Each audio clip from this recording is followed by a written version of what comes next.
Merci de nous rejoindre pour passer en revue l'actualité à travers votre émission hebdomadaire Le Rendez-vous, Madame, Messieurs. Bonsoir. Le gouvernement a été investi ce mardi 11 juin 2024 au Parlement. Fini les tractations. Voilà un peu ça. Ça s'est passé sans problème et les défis nécessaires que ce gouvernement doit relever, c'est ce que le Congolais semble attendre impatiemment. Voilà. Alors, pour parler de cette nouvelle importante, nous avons comme invité M. Raphaël Bolikango, qui est notre invité de ce soir. C'est le secrétaire général du Parti de l'Unité nationale PUNA et secrétaire permanent de forces politiques et alliées à l'UDPS FPAI. M. Raphaël Bolikango, bonsoir. Bonsoir, chère maman Adèle. Je suis très content de me retrouver toujours sur les antennes A à votre belle émission Le Rendez-vous. Bonsoir à tout le peuple congolais. Voilà, le gouvernement a été investi ce mardi 11 juin 2024 pour qu'il s'occupe de grands défis qui l'attendent. Quelle est votre réaction par rapport au déroulement de la cérémonie au Parlement? Oui, c'était une cérémonie pleine d'engouement. Vous savez qu'il y a eu beaucoup de laxisme et beaucoup de commentaires autour de la mise en place effective de gouvernement Simino 1. Et voici qu'à ce jour, le gouvernement Simino 1 vient d'être investi par l'autorité budgétaire qui est l'Assemblée nationale, la chambre basse, qui est l'hémicycle du peuple congolais. Voilà, Paris gagné pour le chef de l'État, Félix Tshisekedi. On s'est dit aussi, les speakers de la Chambre basse du Parlement a eu chaud pour réussir cette réalité. Beaucoup de tractations. Ah oui, dès le début d'ouverture de la séance, nous avons senti l'engouement, la soif du peuple congolais de voir établi leur gouvernement afin d'amenuiser quelques défis régaliens que le gouvernement Simino est appelé à relever. Voilà, parlons des priorités du programme du gouvernement, de ces gouvernements, de la réélection de Félix Tshisekedi. Est-ce que vous pouvez rappeler au public les priorités de ces gouvernements? Évidemment. Résumé, bien sûr, en 6 piliers. Oui, évidemment, Madame Adèle, il y a eu le cadre stratégique quinquennal qui a été déposé par le gouvernement, mais nous devons décortiquer dans ce cadre stratégique quinquennal que le gouvernement a donné d'abord les principes directeurs qui sont balisés par 6 engagements majeurs et qui sont sous-tendus par les 6 piliers. Et je pense, si vous voulez le permettre, nous avons les engagements majeurs en matière de création d'emplois et en matière de la maintenance du pouvoir d'achat, la sécurisation des biens et des personnes. Il y a aussi le problème de l'efficacité des services publics. Il y a aussi l'accès aux services de base et il y a aussi le problème d'aménagement de la RDC, parce que il y a la connectivité et il y a la modernisation, parce que vous savez que dans le cas de la population et c'est bien aussi. Oui, mais lorsqu'on parle de la sécurité, c'est la sécurisation des biens et des personnes, parce que il est sans oublier que nous subissons la criminalité en milieu urbain qui prend des ascenseurs, des dimensions extraordinaires qui ne sont pas du tout sérieux pour un pays qui veut être prospère. Et aussi, il y a aussi le problème de l'environnement et l'assainissement. Il y a tant de problèmes. La diversification de l'économie aussi. Oui, la dimension de l'économie est importante parce qu'il faut nous ayons une économie compétitive.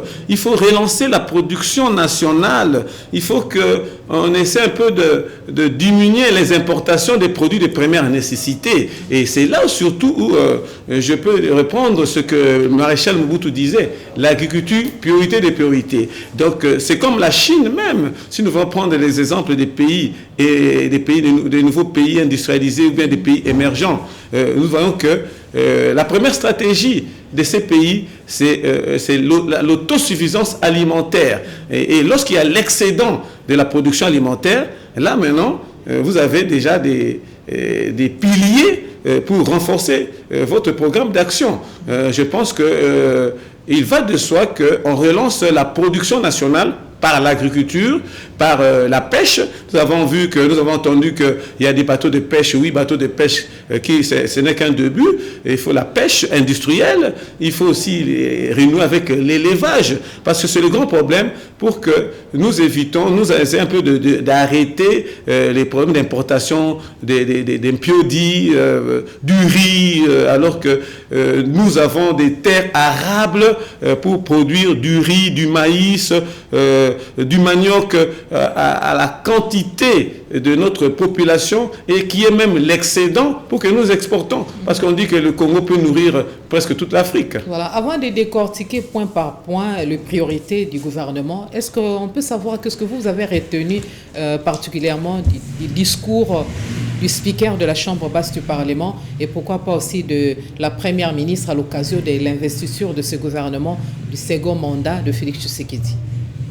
Premièrement, en ce qui concerne le speaker de l'Assemblée nationale, c'est un vertébré. Je félicite l'honorable Vital Kamerhe qui renoue avec le perchoir de l'Assemblée nationale. Et lorsqu'il a été là auparavant, la Chambre basse a été d'une qualité. Et je pense que cette fois-ci, il va s'en acquitter de ça. Mais, comme il l'a dit lui-même, que cette fois-ci, il faudra que l'Assemblée nationale soit regardant en tant qu'autorité budgétaire à l'exécution du budget national. Et surtout que cette fois-ci, ils ont étalé ça sur 5 ans, en grosso modo, en parlant de 92,5 milliards de dollars, graduellement répartis annuellement en 18 milliards.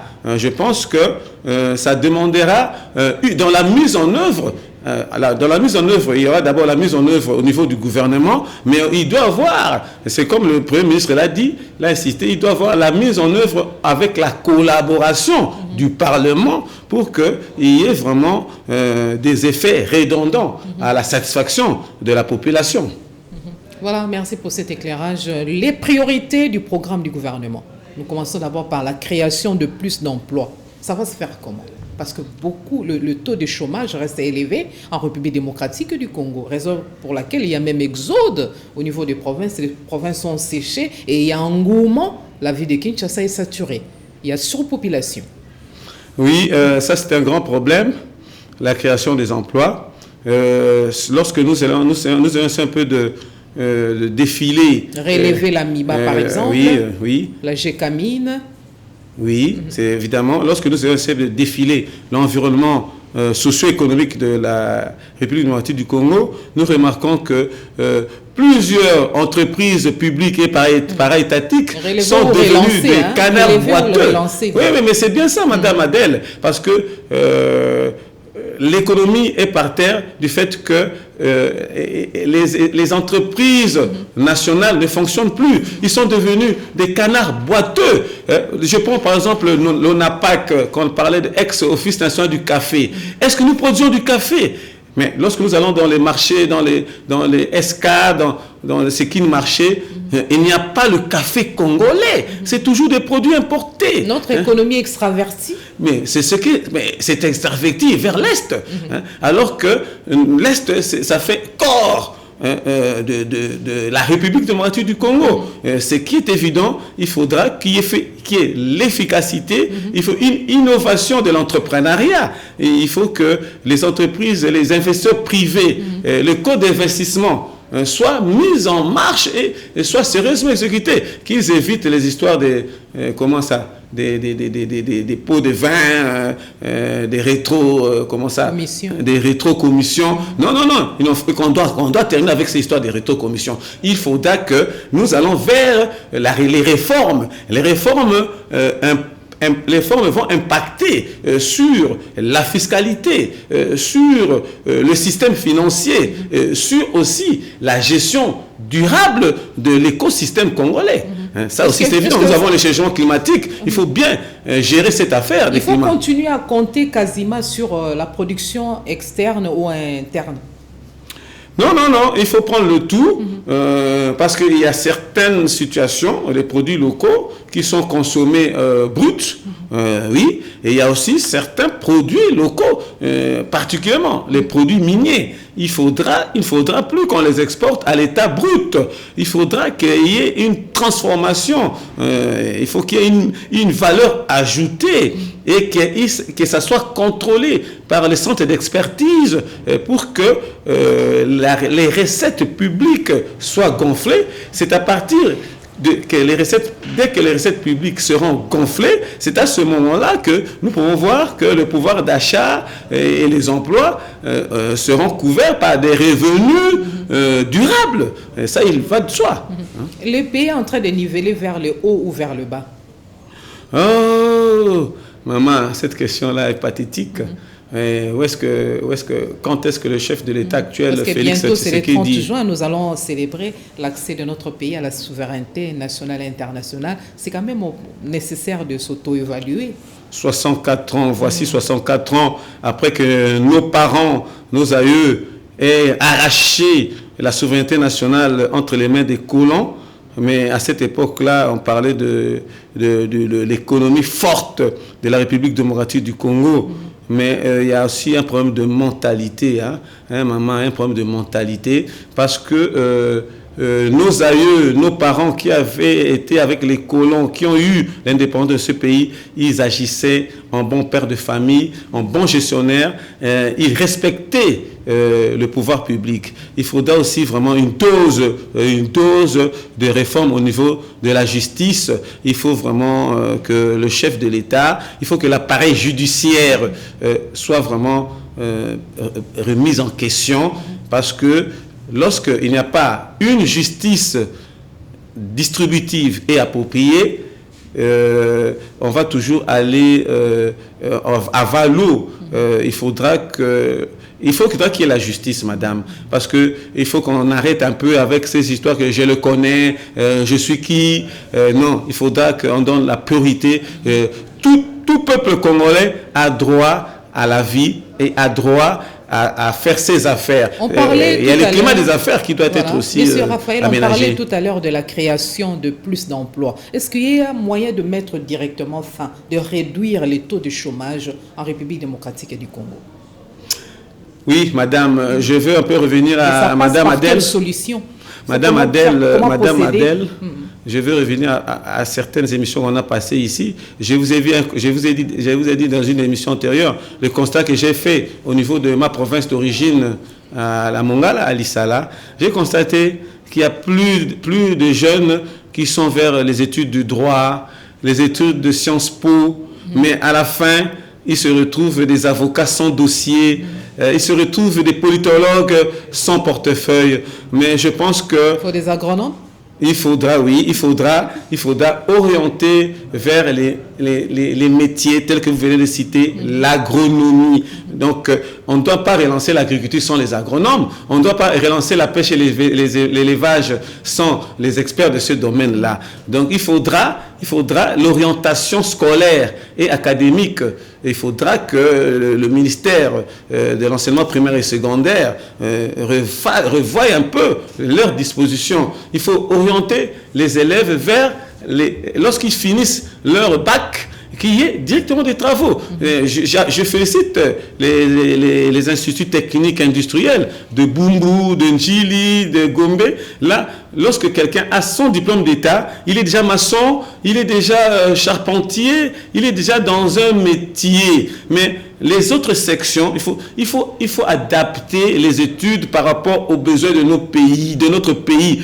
Vous allez mettre des gens qui vont faire les littéraires pour aller où? Beaucoup, pédagogie, mais il faudra qu'on relance les sections d'art et métiers. C'est avec ça que l'entrepreneuriat trouvera sa place, et c'est avec ça que nous allons avoir la classe moyenne. Parce que là, chaque Congolais, va se préoccuper, elle va être un créateur de services. Mais c'est opportun aussi de mécaniser l'agriculture parce que la RDC est vide. Hein. Il y a des espaces verts, on pouvait profiter de ces espaces, les utiliser en cultivant la terre, ainsi de suite. Ça va permettre de donner à manger aux Congolais et pourquoi pas aussi d'exporter ce que nous produisons, ce que les terres congolaises produisent.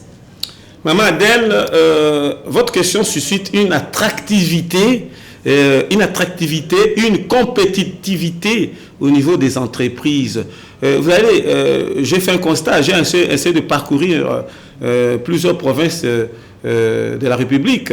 Il y a ces problèmes-là, il y a beaucoup de plantations abandonnées, hein, parce que c'est le mal, c'est la puce, le fléau que la zaïrisation nous a légué, parce que les plantations et l'élevage que les Belges et les Portugais avaient dans ce pays, la zaïrisation a concédé ça à nous, le peuple congolais, mais nous avons mal géré ça et aujourd'hui, nous avons beaucoup de plantations abandonnées. Il faut aller seulement à la DGDEP, vous allez constater un tas de plantations abandonnées, d'entreprises, de boulangeries qui sont abandonnées. Relever les défis agricoles, c'est comme si c'était il faut les affecter. Des soucis de notre gouvernement. Oui, le secteur agricole reste fermé. Hein, obsolète. Oui, il faudra que, maman, c'est vraiment principal, il faudra que le gouvernement souminois essaie un peu de recenser toutes ces plantations, élevages, pêcheries abandonnées pour les réaffecter à des entrepreneurs qui sont aptes de régulariser le fonctionnement de ces histoires. Parce que vous allez trouver, il y a des machines qui sont là, il suffit seulement de mettre seulement l'alternateur et ça marche. Et vraiment, c'est aussi de là que on va diminuer le chômage. Dans la ville de Kinshasa, c'est à saluer, mais nous avons besoin que les terres congolaises puissent être exploitées. Ça sera aussi une façon de créer des emplois, donner du travail aux Congolais. Oui, maman, là, ils exercent des travaux champêtres. Maman Adèle, ça c'est qu'il faut. Vous venez de citer les cas des immeubles qui germent à travers toute la République, ici, surtout à Kinshasa. Toutes ces immeubles, ils engagent combien de travailleurs? Il faut construire aussi dans les provinces respectives. Voilà, il faut excentrer, l'économie. Il faut que les détenteurs des devises, les détenteurs d'argent investissent à l'intérieur du pays. Au lieu d'avoir 10 immeubles de la ville de Kinshasa, alors que dans votre province, dans votre territoire, vous n'avez qu'une petite maisonnette. Et il faut bien préciser, hein, c'est seulement au centre-ville. Il faut construire aussi des immeubles qui aient floraison des immeubles à Maluku, par exemple, dans les coins périphériques de Kinshasa et dans les restes des provinces. Ça va créer la vie, ça va redorer l'image de nos provinces, ça va changer plutôt l'image des provinces respectives de Kinshasa. Oui, de la RDC, voilà. Oui, maman, là c'est une charge que nous attribuons au gouverneur de la ville de Kinshasa parce qu'il doit avoir les schémas d'aménagement urbain de la ville. Il y a aussi le programme de SOSAC qu'il est en train de trouver. Moi, je suis géographe, je suis aménageur. Il y a toute une planification.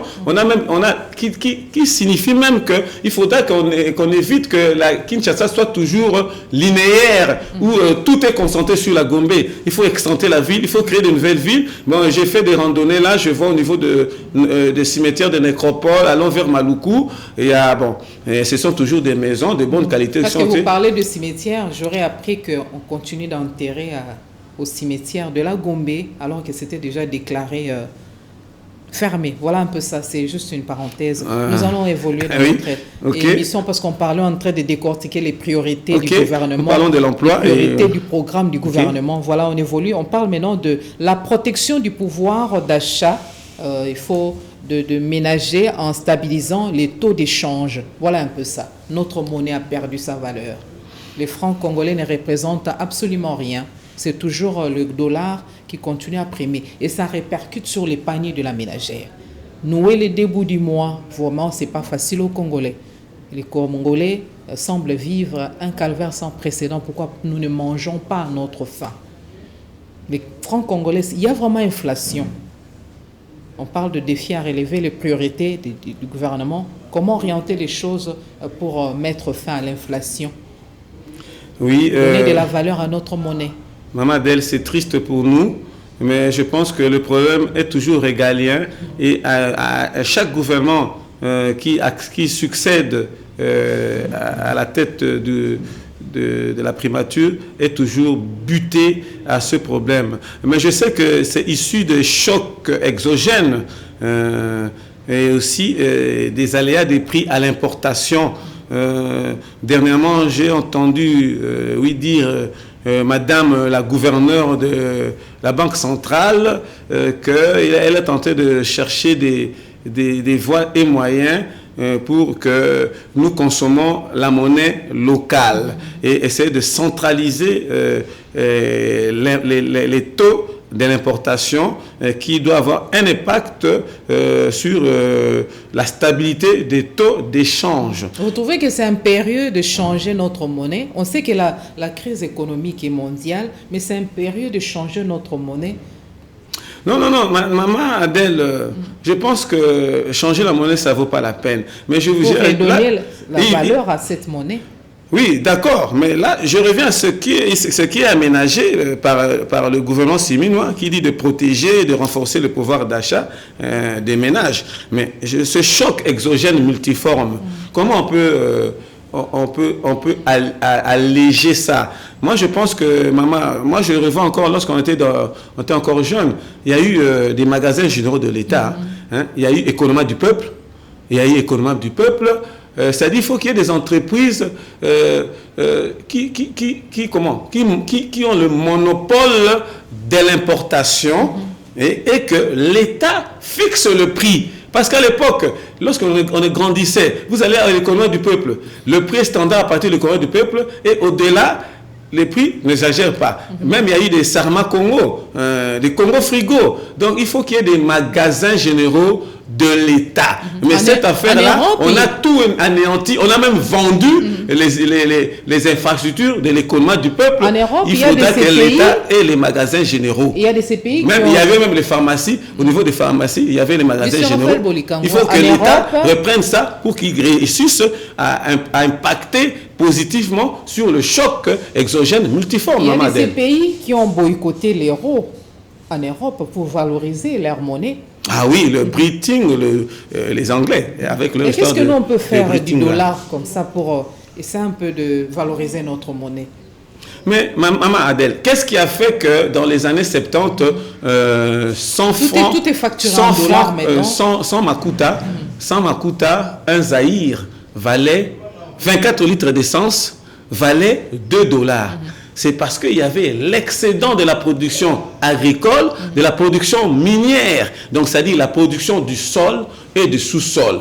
Il faudra et c'est ça aussi qui va réduire les sous-emplois et qui va donner l'emploi à ceux qui n'en ont pas. Et c'est ça aussi qui va donner du travail aux jeunes intellectuels. Il faut les orienter vers les sections d'art et métier, et non toujours les acculer vers les droits, les sciences politiques qui n'amènent à rien, qui ne fait que de blablabla au coin des rues. Voilà, on parle de priorité du programme du gouvernement. Il y a aussi la sécurité des populations et de l'air bien. Voilà un peu ça. Les phénomènes Kuluna refait surface. Voilà un peu ça. Circuler la nuit devient... C'est toujours un problème à Kinshasa. Ils opèrent même à longueur de journée, ces enfants inciviques, ces malfrats. Voilà un peu ça. Le kidnappeurs sont là à Kinshasa, ainsi de suite. Comment faire que nous puissions circuler librement, vaquer à nos occupations quotidiennes en toute quiétude? Oui, maman Adèle, c'est un souci pour nous, parce que nous décrions dans ces problèmes de sécurité et de sécurisation de la RDC, nous décrions, comme vous venez de dire, la criminalité urbaine avec les Kuluna, nous décrions les conflits intercommunautaires meurtris. Vous avez parlé de Mobondo ici. Nous parlons aussi des banditismes armés. Ce qui veut dire, moi-même, le cas de Christian Malanga, je prends ça comme un cas de banditisme armé. Donc, il y a aussi les menaces du terrorisme islamiste au niveau du Nord Kivu. Donc, dans tous ces aléas-là... Parce qu'il y a eu aussi le 7 juin passé, massacre de Beni au Nord Kivu. Le gouvernement de la RDC condamne l'incursion en date du 7 juin des éléments terroristes ADF dans les localités de Moussala. Le ministre de la Communication et Médias a fait un message dans ce sens pour déplorer à haute voix, c'est l'irréparable.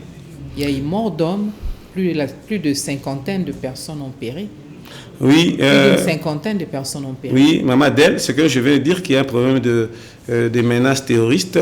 Tout ça, c'est vraiment une menace terroriste des ADF, des M23 et de leurs partenaires. Il y a même les mouvements islamistes, comme je viens de dire, c'est à déplorer. Mais dans tout ça, quel est le remède quel est le remède au finish? Il faut réorganiser, réformer les forces de sécurité et de défense. Parce que lorsqu'on a une armée respectée, une armée bien disciplinée, et une police au service de la sécurisation des biens des personnes et des services de renseignement bien peaufinés pour bien fignoler les aléas les policiers négatifs. Sont mieux placés pour chasser ces mamans qui vendent les longs de route des grandes artères. Mais comment ils n'arrivent pas à mettre la main, à appréhender, à arrêter ces coulons-là qui opèrent à longueur de journée? Les banditismes urbains, voilà, ils n'arrivent pas à remédier à ça, mais nos policiers, les agents de l'ordre sont là juste pour chasser ces pauvres femmes qui donnent à manger à leurs enfants. Ce sont des femmes veuves consorts qui vendent à même les sols à longueur de journée dans les carrefours. Je sais que c'est pas correct, mais il faut d'abord commencer par ce qui est prioritaire, remédier au banditisme urbain. Oui, maman, je prends directement, là où vous venez de dire, le problème de la sécurité des biens des personnes, le comportement des policiers, c'est vraiment, pour la plupart des cas, c'est à déplorer. Ce matin même, je viens de voir ça, le comportement de certains de nos policiers laisse à désirer. Alors, il faudrait un renforcement des capacités. Au niveau des conducteurs de véhicules, les mauvais stationnements, là on le voit, vraiment s'imposer. Mais pour résoudre le banditisme urbain, là, les policiers, en tout cas, sont dans autre chose. Il faudra faire un recyclage de ces policiers pour voir les capacités d'agir d'un chacun, pour essayer un peu de retenir ceux qui ont un bon comportement et ceux qui ont des comportements qui laissent à désirer, il faudra les sanctionner ou bien il faudra les virer vers le service national. Parce que ce n'est pas tout le monde qui a la capacité d'avoir un comportement honorable vis-à-vis des personnes pour sécuriser leurs biens. Il y a des gens qui sont entrés au service de la police seulement pour tracasser, ils prennent ça, non, on a côté police, pour ça la chida nangai, non. Multiplier les sous-siates pour sécuriser les quartiers.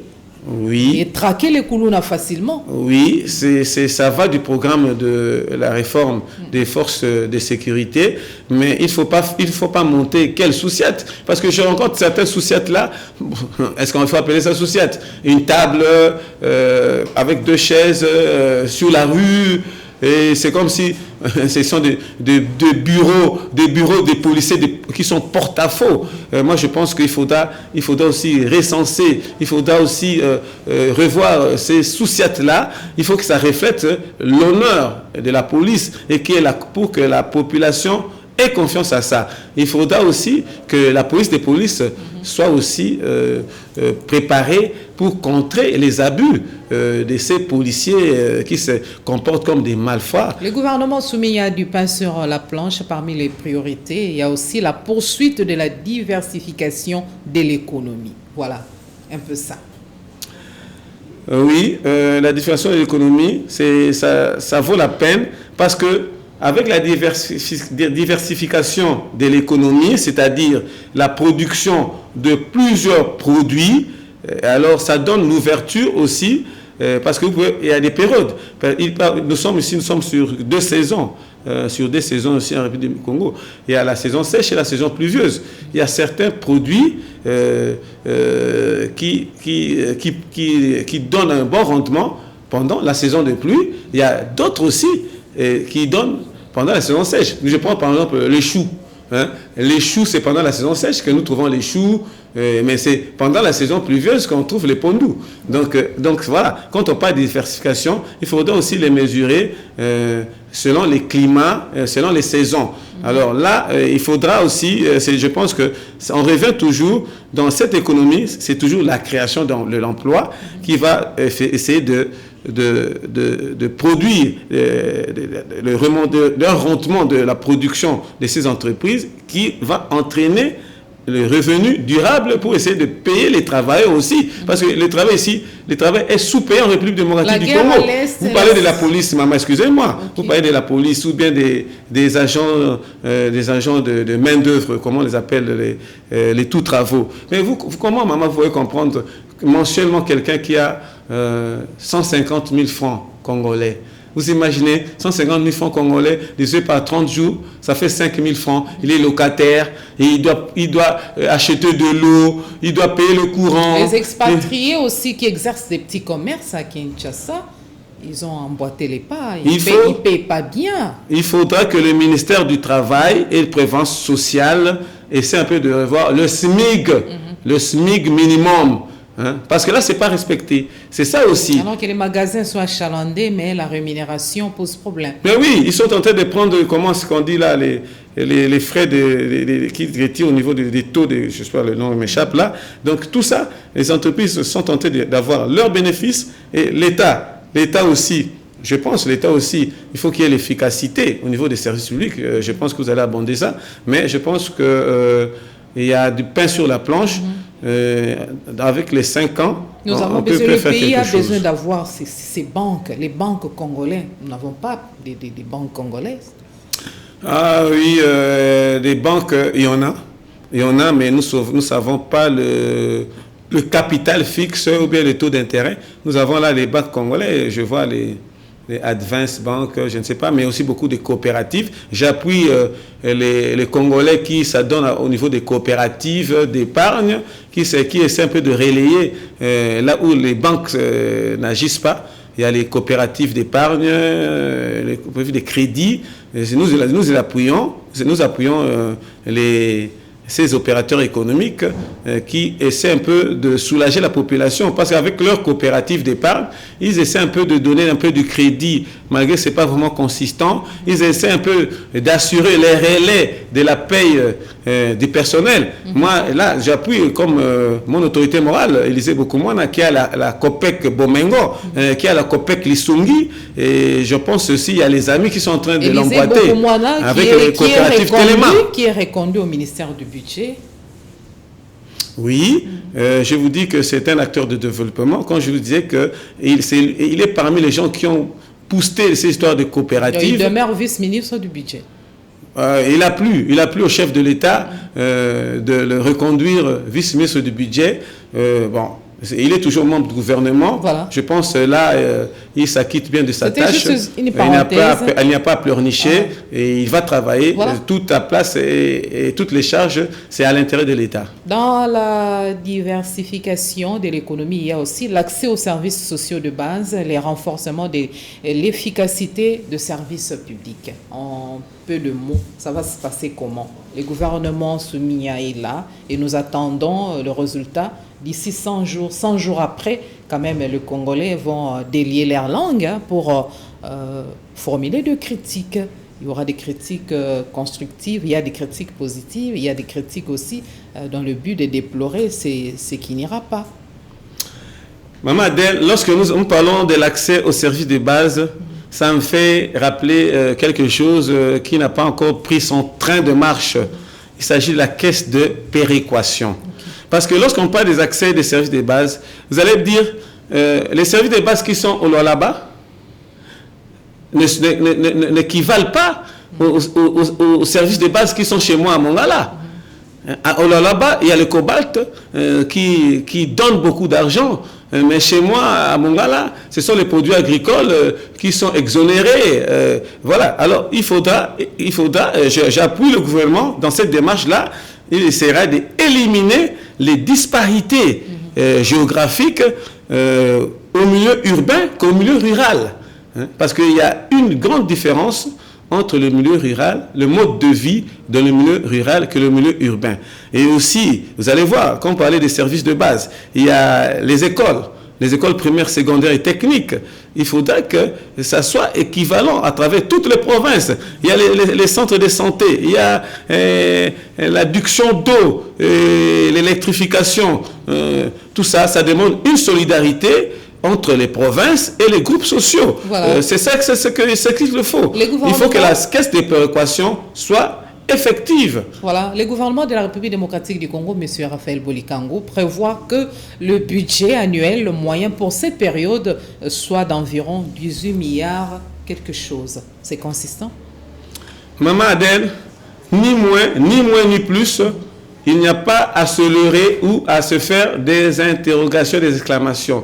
Avec le gouvernement Sama 1, Sama 2, nous avons vu l'exploit du gouvernement en ce qui concerne le budget qui est allé de 6 maintenant jusqu'à 14 milliards déjà. Alors, lorsque le gouvernement Sama 2, il y a aussi la reconduction du Mineta Aimé Boji Sangara et de vice-ministre Élisée Bokoumouana qui sont là avec leur performance. C'est ainsi que le chef de l'État les a reconduits. Et ils vont mettre toujours leurs partenaires et les membres de leur cabinet, de l'administration, parce que lorsqu'ils ont déjà atteint 18 milliards, et pour faire 14 milliards, pour avoir 18 milliards par an, je ne pense que ce n'est pas la mer à boire, pour autant que si l'IGF, le budget, les finances, aient un œil des yeux regardant contre la fraude, je pense il y a quelqu'un qui disait qu'on pouvait même avoir 50 milliards de budget par an. Donc moi je trouve que c'est évident qu'en 5 ans, en raison de 18 milliards, je pense qu'on pourrait même revoir ça dans un plan de trésorerie d'une manière additive. Voilà, le financement du programme d'action sera entièrement couvert par des ressources tant étatiques et non étatiques mobilisées au niveau du pouvoir central, de province, ainsi que des entités territoriales décentralisées. Qu'est-ce qui a changé? Vous savez, dans les finances publiques, dans les plans d'engagement gouvernemental, il y a toujours des recettes étatiques et des recettes non étatiques. Donc, il y a des mécanismes avec la LOFIT, la loi de finances. Il y a des mécanismes avec les conférences budgétaires qui regroupent tous les ministères et tous les services des régies financières. Des régies financières, oui, avec la conférence budgétaire tenue par le ministère du Budget, qui a tous les ministères et tous les services des recettes, des recettes publiques. Je pense que, maman, de ce côté-là, je pense que c'est seulement une ligne. Les lignes vont bouger parce qu'il y a toujours moyen de faire mieux. Voilà, parce que nous sommes presque à la fin de notre journal. Mais il y a une information, ça ne peut pas passer inaperçu. Juste avoir votre opinion par rapport à du fait qu'en France, le Parlement a été dissous. Ce n'est pas la première fois. Et puis, cela a été constaté en Afrique du Sud, ainsi de suite. Vous êtes un acteur politique de taille. Qu'est-ce que vous pensez par rapport à ces comportements? Un peu de mots parce que nous sommes à la Oui, Maman Adèle, la République française en matière de la démocratie, ils sont jaloux de leur liberté d'expression, malgré qu'ils nous portent toujours des embouts sous roche en Afrique. Mais pour la France, j'appuie ça, ce n'est pas la première fois. Il y a eu avec Mitterrand avec Chirac, il y a eu la cohabitation. Lorsque vous êtes au pouvoir, vous êtes minoritaire, il faut accepter de composer avec les autres. De même, il y a eu 2 fois, 3 fois, même ici en République démocratique du Congo, lorsqu'il y a eu le chambardement du FCC-Cash, le président Félix Tshisekedi a été ouvert pour travailler avec ceux qui sont venus d'autres lieux. Et aussi que même en Afrique du Sud, aujourd'hui, l'ANC qui avait toujours la majorité absolue, mais aujourd'hui l'ANC n'a pas la majorité absolue, il doit composer avec les autres forces en présence. Merci pour cet éclairage. Nous sommes à la fin, monsieur Raphaël Bolikango. Vous avez des secondes en guise de message particulier. Il y a deux sujets qui défrayent la chronique, c'est l'investiture du gouvernement et puis la victoire des léopards congolais dans le cadre des éliminatoires de la Coupe du Monde 2026. En guise de message particulier, vous avez des secondes pour donner un message particulier par rapport à ces deux sujets. Oui, par rapport à l'investiture du gouvernement, j'appelle tous nos autres membres du gouvernement que chacun s'acquitte au mieux de son job description départemental. Et en ce qui concerne le sport, je félicite le nouveau coach des Sabres avec ce recrutement qu'il est en train de faire. Nous voyons maintenant qu'il y a deux vues positives à l'horizon et que nous pourrons aller à la prochaine Coupe du Monde.